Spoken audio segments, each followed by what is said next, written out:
Hello বন্ধুরা, আজ তোমাদের সাথে শেয়ার করে নিচ্ছি আমার জীবনের একটা গল্প। আজ থেকে 25 বছর আগে ইমিগ্রেন্ট হিসেবে এদেশে অর্থাৎ ইউএসএতে আসার গল্প।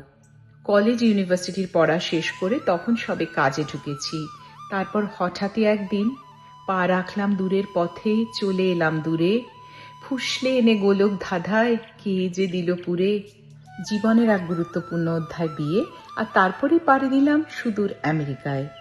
সবাই বলে নতুন দেশ নতুন জীবন, কিন্তু তার মধ্যে যে থাকে সহজ জীবনের জটিলতার ছোঁয়া, সেই সব কথা অত সহজে সবার কাছে শোনা যায় না।